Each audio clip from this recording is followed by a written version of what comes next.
আসসালামু আলাইকুম, welcome back to my new video. Gravity school of সায়েন্সের পক্ষ থেকে সবাইকে আন্তরিক শুভেচ্ছা এবং অভিনন্দন জানাচ্ছি। আমি HR হাবিব। আজকের এই ভিডিওটিতে একটি শর্টকাট আলোচনা করব যা HSC এবং অ্যাডমিশন উভয় জায়গায় কাজে লাগবে, এবং এই সমস্যাটি, এই প্রবলেমটি মূলত আলোচনা করা হবে সরল রেখা থেকে।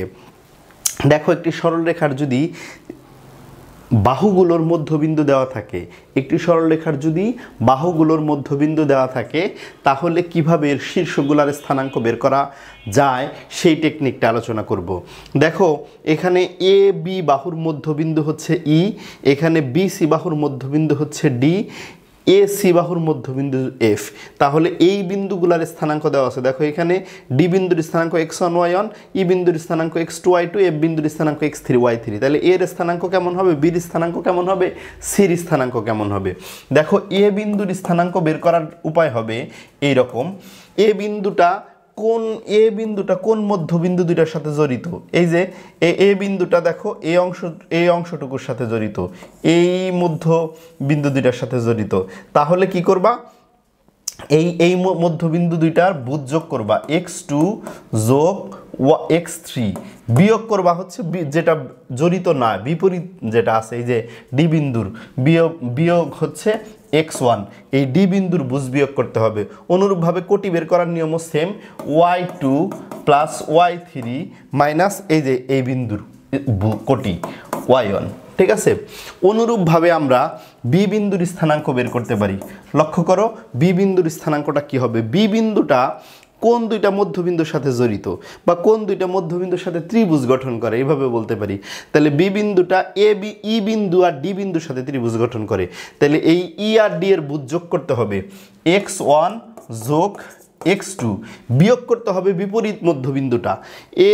এই B বিন্দুটা E আর D মধ্যবিন্দুর সাথে ত্রিভুজ গঠন করে, আর গঠন করে না কার সাথে? F এর সাথে। তাহলে F এর কোটি ভুজ বাদ দিয়ে দিতে হবে। তাহলে এটাই হলো B বিন্দুর ভুজ। আবার অনুরূপভাবে এটার যদি কোটি বের করতে চাই, এই B বিন্দুর কোটি বের করতে চাই, ঠিক সেমভাবে y1 plus y2 minus y3, বাস B বিন্দুর কোটি বের হয়ে যাবে। অনুরূপভাবে সিটাও বের করতে পারি আমরা। C বিন্দুর স্থানাঙ্ক যদি বের করি, তাহলে C বিন্দুটা কোন দুইটা মধ্যবিন্দুর সাথে ত্রিভুজ গঠন করে? D আর F এর সাথে। তাহলে D আর F এর বুজ যোগ করব, x1 যোগ x3 কোনটার সাথে গঠন করে না? এই এর সাথে। তাহলে x2টা বিয়োগ করে দিব। এরপরে আবার y1 প্লাস y3 মাইনাস হচ্ছে y2। এই হচ্ছে A বিন্দুর স্থানাঙ্ক, B বিন্দুর স্থানাঙ্ক, C বিন্দুর স্থানাঙ্ক। আশা করি তোমরা বুঝতে পেরেছো। এই যে তিনটে স্থানাঙ্ক বের করা হইলো, তাহলে এর সাহায্যে কিন্তু আমরা ত্রিভুজের ক্ষেত্রফল পরবর্তীতে বের করতে পারবো। এখান থেকে আরেকটা শর্টকাট আলোচনা করে দিতে চাই, সেটা হলো এই যে মধ্যবিন্দুগুলা দেওয়ার কারণে যে ত্রিভুজগুলা সৃষ্টি হয়েছে, এই ত্রিভুজগুলা কিন্তু মোট মানে টোটাল যে ত্রিভুজটা আছে ABC ত্রিভুজ, এই ত্রিভুজের এক একটা অংশ ত্রিভুজ। এবং সবচেয়ে বড় বিষয় কথা হলো ABC ত্রিভুজের যে ক্ষেত্রফলটা হবে, সেটা হলো এই প্রত্যেকটা অংশের এবং এই প্রত্যেকটা অংশের ক্ষেত্রফল কিন্তু সমান ক্ষেত্রফল।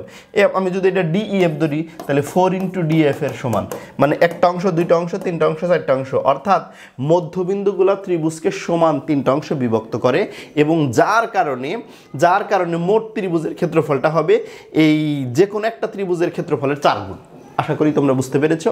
এরকম মজার ইন্টারেস্টিং MCQ, CQ এবং ধারাবাহিক লেকচার ভিডিও পেতে গ্র্যাভিটি স্কুল অফ সায়েন্সের ইউটিউব চ্যানেল এবং ফেসবুক পেজে সাবস্ক্রিপশন এবং ফলো করে সাথে থাকার অনুরোধ রেখে আজকের মতো এখানেই বিদায় নিচ্ছি। আসসালামু আলাইকুম।